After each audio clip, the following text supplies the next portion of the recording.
Music. Music has the ability to put you in a better mood. The only two stipulations to this is you have to be aware that you're putting the music on to make yourself feel better, and it also has to be something upbeat and happy. Getting everything off your chest is a really good way to help yourself feel better. We all know when we suppress our feelings, then it just builds up, and then we feel worse and bitter, and then a small problem can end up feeling like a huge problem because we overthink it. So a good thing to do is to write down everything you're feeling, all the negative emotions, and then rather than like keep reliving it or keep reading over it, a good thing is to just burn it. It's really therapeutic, and it's just a really good way to kind of feel everything sort of releasing, because you've put it all out there, you've wrote everything how you're feeling down, and then you're going to just release it, just let it burn away. And there's just something really quite therapeutic and magical about doing that practice. Having sex once a week. The happiest people are having sex about once a week, not more, not less, literally once a week. And people telling you to have sex once a week is like the most annoying thing if you've got a low sex drive. But next week I'm going to do a whole video on sex and all things that we don't talk about, and all the things that can actually be helpful and useful to know to improve your sex life and to improve libido, because I think that's something we have sex like rammed down us all the time, but actually like helpful stuff nobody really seems to talk about it. Generally I kind of think the things we see about sex just makes us feel crap. Working out. When we exercise, we do feel better afterwards, and people who are exercising regularly are generally happier, healthier people. Now, for people who don't like working out and exercising, I would just say, I just recommend like just keep trying stuff until you find something you like. Some things might be better physically for changing your body, but if you're not enjoying it, you're not going to stick to it.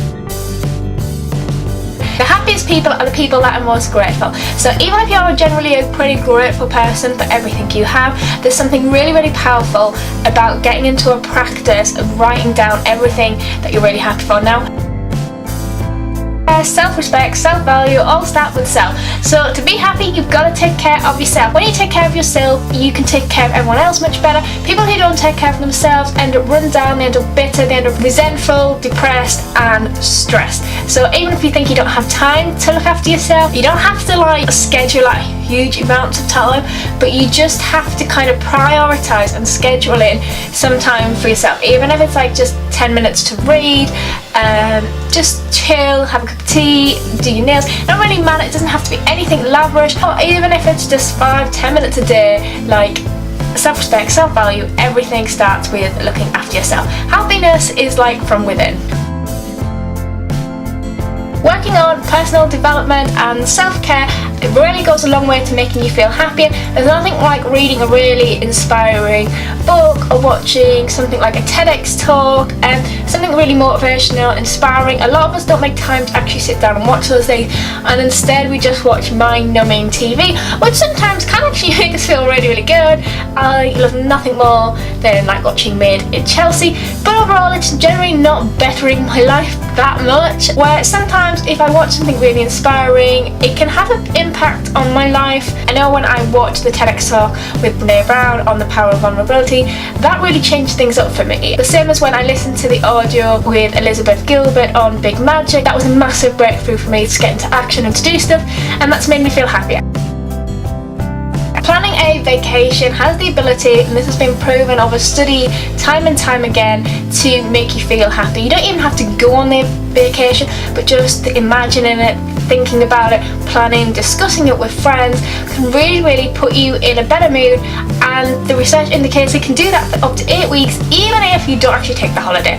So yes, take a holiday if you can, and you know, funding allows for it, but just imagine it, plan it. Even if you never take it, it will probably make you feel much happier. Going for walks, getting out in nature, exploring will all make you feel better. If you're feeling shit, let somebody help you. Accept help. Tell a best friend. Tell your partner. Like, don't just expect them to know they're not a mind reader. I know sometimes we kind of don't want to be an inconvenience, or we don't want to give it any energy.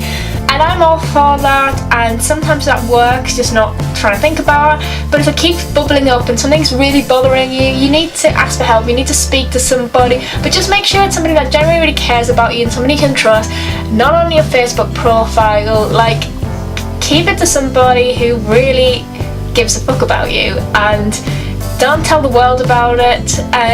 Somebody that really loves you.